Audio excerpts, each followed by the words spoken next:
नमस्कार दोस्तों, मैं एडवोकेट यशवंत यादव आपका स्वागत करता हूं लॉ एडवाइज में। इस समय जो प्रेशर मंथ शुरू हो गया है, मतलब प्रेशर मंथ मतलब जो ये दिसंबर का समय चल रहा है, इसमें बहुत ही प्रेशर हो जाता है। कंपनियों को भी, बैंक को भी इतना प्रेशर हो जाता है, इसलिए इस महीने को रिकवरी इतनी तेज कर देते हैं, रिकवरी का प्रक्रिया को इतनी तेज कर देते हैं कि तेज के साथ साथ गलत तरीके भी यूज करने लगते हैं, जो कि कानूनी रूप से गलत है, अवैध तरीके। तो आज रिकवरी का इतना जो दबाव होने लगता है, दबाव बहुत ज्यादा बढ़ने लगता है, तो फर्जी तरीके से नोटिसें भेजना, ऐसे नए नए पैतरे यूज करने लगते हैं। तो आज कैसे इसका बचाव क्या है और माननीय सुप्रीम कोर्ट का जो जजमेंट है उसके बारे में डिटेल्स में बताएंगे, और कोई दिक्कत समस्या होगी तो आपको पूरा मैं जजमेंट की कॉपी भी आपको प्रोवाइड कर दूंगा। और जिस लोगों ने, मैंने बार बार कहता हूं, जिस लोगों ने लोन लिया है, डिफॉल्ट हो गए हैं या डिफॉल्ट होने वाले हैं या डिफॉल्ट हो रहे हैं, किसी भी कंडीशन में कंपनी को लीगल प्रायर नोटिस देना है। और जितने लोग वीडियो देख रहे हैं, आप लोग बता दीजिए, कम से कम कमेंट्स में इतना बताइए कि आपने लीगल प्रायर नोटिस दिया है या नहीं दिया है। कमेंट्स करके लिखिए कि हाँ मैंने लीगल प्रायर नोटिस दिया है, और नहीं दिए हैं तो नो लिखिए, दिए हैं तो यस लिखिए, ताकि मुझे भी पता होना चाहिए आप लोग जागरूक है कि नहीं। आरबीआई की गाइडलाइन है, ये कोई ऐसा नहीं कि मैं कह रहा हूं कि आपको देना है, आरबीआई गाइडलाइन है। आपने लोन लिया, डिफॉल्ट किया, नहीं दे पा रहे किसी विषम परिस्थिति के कारण, तो कंपनी को अवगत कराना, इन्फॉर्म करना आपकी रिस्पॉन्सिबिलिटी है, और ये रिस्पॉन्सिबिलिटी जरिए रजिस्टर्ड एडवोकेट के माध्यम से करना है। ऐसा नहीं कि आपने अपने से नोटिस बनाया, लिख दिया और बैंक को भेज दिया, और बैंक उसको कंसीडर ही नहीं कर रही है। इसलिए कोई भी कानूनी नोटिस मजबूत ड्राफ्ट होना चाहिए, उसमें धाराएं होनी चाहिए, कम से कम 10 पेज का मजबूत ड्राफ्ट बनना चाहिए, तब जाकर के कंपनियां उसको रिकॉर्ड पे लेंगी। और जरिए रजिस्टर्ड एडवोकेट के माध्यम से होना चाहिए, एडवोकेट के लेटर हेड पे होना चाहिए, क्योंकि ये जो रजिस्टर्ड डाक से जाएगा और जरिए रजिस्टर्ड एडवोकेट के माध्यम से जाएगा, तो उसको कंपनी नकार नहीं सकती कि मेरे पास पहुंचा नहीं है। उसकी डिलीवरी रिपोर्ट निकल जाएगी कि हाँ मैंने ये नोटिस दिया आपकी कंपनी को। तो ये जरूर है कि कंपनी को कभी भी आपने लोन लिया, डिफॉल्ट कर गए, नहीं दे पा रहे हैं, कंपनी को लीगल प्रायर नोटिस जरूर दे दीजिए। अब कंपनी को लीगल प्रायर नोटिस दे दिए तो कंपनियां, आपके रिकवरी एजेंट जो होते हैं, कंपनियां सबसे पहला काम क्या होता है, कंपनी लोन लिया, डिफॉल्ट किया, ईएमआई नहीं दे पा रहे, सबसे पहले तो फोन कॉल आने शुरू हो जाते हैं। एक दिन में 100 50 फोन आ रहे हैं। क्यों आ रहे हैं? आपको साइकोलॉजिकल प्रेशर में लेने के लिए, आपको दबाव बनाने के लिए, मेंटली हरासमेंट करने के लिए, प्रेशर करने के लिए आपको केवल फोन आ रहा है। इसका कोई मतलब नहीं है। अभी एक बैंक को बताया, आपने इन्फॉर्म किया कि हाँ नहीं दे पाएंगे, 1 महीने का समय चाहिए, फिर आधे घंटे बाद फिर वही पूछ रहे हैं। रोटेशन में उनके पास कॉल पे कॉल, मल्टीपल कॉल आने लगती है। तो ऐसा कोई कॉल आती है तो साफ शब्दों में फोन नहीं उठाना है, कोई जरूरत नहीं है। ट्रू कॉलर पे खुद ही पता चल जाता है। अच्छा, आप लोगों को तो पता चल जाता होगा ना कि ये रिकवरी एजेंट का फोन है, वो तो रेड कलर में आ जाता है ट्रू कॉलर पे, कहां थर्ड पार्टी रिकवरी एजेंट का फोन है। फोन मत उठाइए, कोई जरूरत नहीं है। फोन ना उठाना किसी भी तरह से अपराध नहीं है। अगर रिकवरी एजेंट आप लोग से कहता है, हमारे बहुत सारे क्लाइंट है, पूछते हैं फोन करके, सर मैं फोन नहीं उठा रहा हूं, लेकिन रिकवरी एजेंट कर रहा है, फोन नहीं उठाएंगे, आपके ऊपर एफआईआर हो जाएगी, आपके ऊपर केस दर्ज हो जाएगी। अगर ऐसा कोई भी कहता है तो आप एक लाइन में पूछिए किस धारा में एफआईआर होगी, उस धारा का नाम बता दीजिए। हाँ ये धारा होगी। बीएनएस की कौन सी धारा है, कौन सी ऐसी धारा है जिसमें फोन न उठाने पे एफआईआर दर्ज होती है, किस धारा के तहत आप एफआईआर दर्ज कराएंगे? ऐसा कभी होता ही नहीं है। ये धारा किनके बारे में इनको क्या पता? ये तो खुद ही होते हैं हाई स्कूल, इंटर, पता नहीं पढ़े लिखे होते हुए कि अनपढ़ होते हैं। फर्जी वाले रिकवरी एजेंट ऐसे जो होते हैं, बिना मतलब के, उनको क्या मालूम, लेकिन वो लोग धमकी, डराना, ऐसा डरा देंगे तो आप लोग डर जाओगे। तो उनका तो काम ही है डराना। तो फोन करिए, फोन नहीं उठाना है, ब्लॉक करिए इनको। नंबर नॉट इन फोन को ऑन कर लीजिए ताकि इनके मेंटली हरासमेंट से बच जाए। नहीं तो अगर 100 फोन का उठाना शुरू कर देंगे तो मेंटली डिस्टर्ब हो जाएंगे। तो डिस्टर्ब मत होइए। पहला काम, फोन उठाना बंद, आपकी 50% तो प्रॉब्लम ही सॉल्व। फोन ही मत उठाइए रिकवरी एजेंट। दूसरा, अगर रिकवरी एजेंट घर पे आते हैं और आपके मान सम्मान को खराब करते हैं, ऊंची आवाज में बात करते हैं या गाली गलौज करते हैं, कुछ भी ऐसी कार्य करते हैं, तो इनको इनकी भाषा में जवाब देना है। तुरंत पुलिस को फोन करिए। बिल्कुल डरने की जरूरत है। ये मत सोचिए कि मैंने लोन भी लिया और मैं, वो लोग आ गए तो मैं पुलिस भी बुला रही, नहीं। लोन लेना, लोन की ईएमआई न चुका पाना वो अलग मैटर है, वो अपराध की श्रेणी में नहीं है, अपराधी नहीं है।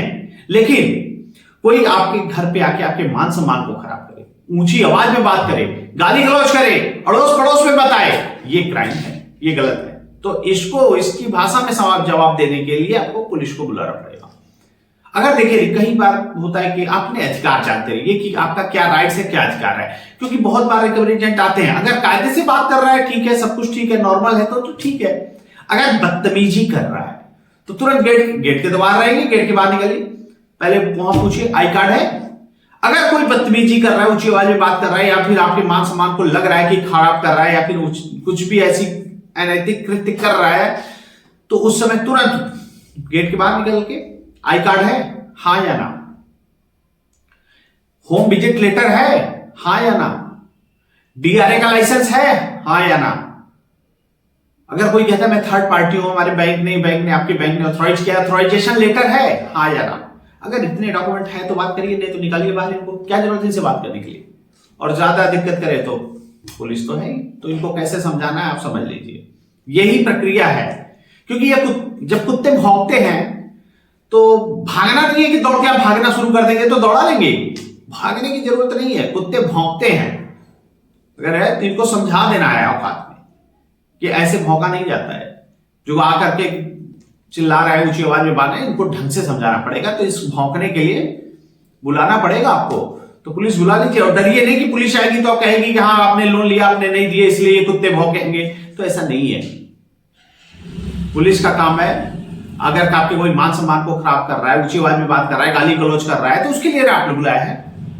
लोन लिया नहीं दे पा रहे हो तो सिविल का डिफॉल्ट है, वो तो कानूनी प्रक्रिया जो करना है, ड्यू टू प्रोवाइड नोटिस भेजिए, तो नोटिस का जवाब दिया जाएगा।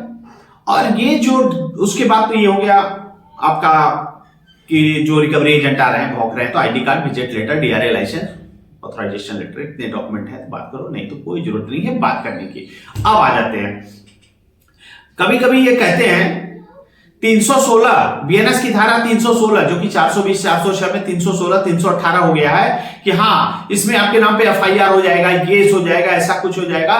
तो साफ शब्दों में सुन लीजिए, माननीय सुप्रीम कोर्ट का जजमेंट है। माननीय सुप्रीम कोर्ट का जजमेंट मतलब सब कोर्ट में, पूरे दुनिया मतलब पूरे इंडिया में मान्य है। माननीय सुप्रीम कोर्ट ने कहा है वित्तीय लेन देन में क्रिमिनल केस नहीं हो सकता, कंसीडर ही नहीं किया जा सकता, किसी थाने चौकी में एफआईआर दर्ज नहीं हो सकती। 2025 का जजमेंट। अगर आपको जजमेंट की कॉपी चाहिए, मैं आपको जजमेंट की कॉपी प्रोवाइड करा दूंगा कि वित्तीय लेन देन में क्रिमिनल केस नहीं होता, 316 318 में एफआईआर दर्ज नहीं होता, जेल का कोई प्रावधान नहीं है। उसके बाद भी आपके ऊपर अगर 316 318 का कोर्ट में, कलकत्ता कोर्ट से या फिर अहमदाबाद, जयपुर, जहां से भी अगर कोई नोटिस आता है तो उस नोटिस का एक मजबूत ड्राफ्ट बना के कंपनी को दीजिए कि ये वित्तीय लेन देन में ये नहीं, क्रिमिनल केस नहीं होता, माननीय सुप्रीम कोर्ट के जजमेंट को अटैच करते हुए दे दीजिए, उसको खारिज किया जाएगा, समाप्त किया जाएगा, केस को क्लोज कर दिया जाएगा। तो ये प्रोसेस होता है, ये तरीका है। डरेंगे तो डराएंगे, आप डरेंगे तो डराएंगे, तो इसलिए डरना ही बंद कर दीजिए। क्यों? क्योंकि मेंटली इनका काम है मेंटली हरासमेंट करके, ये कमीशन बेस पे होते हैं, अपने कमीशन के लिए परेशान है कि कुछ पैसे आ जाएंगे तो मेरे कमीशन चलेगा, तो इनका कोई सैलरी तो है नहीं, ज्यादातर तो कमीशन बेस पे होते हैं। तो इसलिए आपको करना क्या है, इन दो कौड़ी के जो ये भौंकने वाले कुत्ते होते हैं, इनसे थोड़ा बच के मतलब इनको उनकी भाषा में जवाब देना है, डरना नहीं है इनसे। इनके पास कोई राइट्स, कोई अधिकार नहीं है। क्यों? क्योंकि ये फर्जी तरीके से आते हैं। फर्जी तरीके का मतलब नहीं, इनके पास आई कार्ड है, ना विजिट लेटर है, ना डीआरए का लाइसेंस है, ऊंची आवाज में बात करना, मान सम्मान खराब करना, गाली गलौज करना, तो ये फर्जी है। और जो जेन्युइन होगा, जिससे डीआरए का लाइसेंस होगा, जो जेन्युइन तरीके से आएगा, वो ऐसी बातें नहीं करेगा, वो तो नॉर्मल बातें करेगा कि हाँ जो प्रोसेस है, जो प्रक्रिया वो करके जो लीगली है वो बताएगा। लेकिन ये लोग जो करते हैं ये गलत तरीका करते हैं, तो इनसे डरना घबराना नहीं है। लोन की ईएमआई डिफॉल्टर किसी थाने चौकी में एफआईआर दर्ज नहीं होती। मैं बार बार कहता हूं, पैसे हैं तो इनको पैसे दे दीजिए, नहीं है तो जो प्रक्रिया है, जो प्रोसेस है, जो करना है, जो नोटिस आएगी, जो रिकॉल, डिमांड, आर्बिट्रेशन, जो नोटिस आएगी, नोटिस का जवाब देना है। क्योंकि लोन लिया डिफॉल्ट करके लीगल प्रायर नोटिस आप दे दीजिए, उसके बाद कंपनी रिकॉल करती है या डिमांड नोटिस देती है, आर्बिट्रेशन नोटिस देती है, सोल आर्बिट्रेटर नोटिस देती है, अपॉइंटमेंट करने के लिए देती है, जो भी नोटिसें देते हैं नोटिस का रिप्लाई आपको जरूर करना है। क्यों? क्योंकि कंपनी अपनी फाइल मेंटेन करती जा रही है, आपको रिकॉल दे रही है, डिमांड कर रही है, आर्बिट्रेशन प्रक्रिया कर रही है, तो जो जो प्रक्रिया है वो कर रही है, उस प्रक्रियाओं का रिप्लाई आप करते जाइए कि हाँ ये नोटिस आया, मैंने ये रिप्लाई किया, डिमांड नोटिस आया, ये रिप्लाई किया, आर्बिट्रेशन नोटिस आया, मैंने ऑब्जेक्शन किया। तो जो प्रक्रिया है, जो प्रोसेस है, वो तो करना ही पड़ेगा। नहीं है तो जो एफआईआर तो दर्ज नहीं होती कि आपके जेल में डाल दिया जाएगा कि आपने लोन नहीं दे रहा है, एफआईआर दर्ज करिए और आपको जेल में डाल दिए। जेल का कोई प्रावधान नहीं है, जेल नहीं होती है। अब आ जाते हैं सेटलमेंट पे। नहीं दे पाते हैं तो सेटलमेंट करने की बिल। तो सेटलमेंट में मैंने देखा है कि बहुत रिकवरी एजेंट ऐसे फर्जी सेटलमेंट लेटर देते हैं, तो फर्जी सेटलमेंट लेटर से बचिए, नहीं तो ऐसा ना हो जाए कि आपने लोन अकाउंट में ही पैसे डाले, आपका पैसा ब्याज, पेनल्टी और जुर्माने में चला जाए। तो ऐसे फेक सेटलमेंट ये करते हैं, तो फर्जी सेटलमेंट से आपको बचना है, नहीं तो आपका भारी नुकसान हो जाएगा। क्यों? क्योंकि ये रिकवरी एजेंट इस हद तक भी आ गए हैं कि आपको व्हाट्सएप पे भेज देंगे, सेटलमेंट लेटर दे देते हैं एडिट करके। तो कभी भी सेटलमेंट लेटर आए, आप उसको अपने एडवोकेट के माध्यम से या फिर आप हमारे माध्यम से उसको वेरीफाई जरूर करा लीजिए। अगर वो जेन्युइन होगा तो मैं बताऊंगा हाँ ये जेन्युइन है, आप पेमेंट करिए, और जेन्युइन नहीं होगा तो मैं साफ साफ रोक दूंगा ये जेन्युइन नहीं है, आप इसको मत पेमेंट करिए। ऐसे ऐसे कई बार तो क्यूआर कोड भेज देते हैं, इस क्यूआर कोड पे भेज दीजिए, लिख के दे देते हैं, क्या कैसे कैसे फ्रॉड कर रहे हैं। तो इस फ्रॉड से बचना है। सेटलमेंट लेटर को बिना वेरीफाई किए, बिना किसी एडवोकेट के माध्यम से, हमारे माध्यम से, बिना जस्टिफाई या वेरीफाई किए आप पेमेंट नहीं करना है। नहीं तो सेटलमेंट हो सकता है आपके साथ भी, जो बहुत सारे लोगों के साथ होता है, सेटलमेंट लेटर ही फर्जी भेज दिया, आपने पेमेंट कर दिया, वो ब्याज, पेनल्टी, जुर्माने में आपके पैसे को कट गए। उसके बाद कभी भी कंपनी आपको नोटिस देती है, recall notice, demand notice, arbitration notice, court से notice, payment and settlement act section 25 का नोटिस, किसी प्रकार का नोटिस देती है, नोटिस का जवाब एडवोकेट के माध्यम से आप जरूर दें। और कोई दिक्कत, समस्या, परेशानी हो, हमारा नंबर है, आप हमसे पर्सनली मीटिंग कर सकते हैं, आगे का प्रोसेस करा सकते हैं। बेल कराना होगा तो एडवोकेट राइट करना, बेल कराना, A to Z जो भी प्रोसेस होगा हमारे यहाँ से कर दिया जाएगा।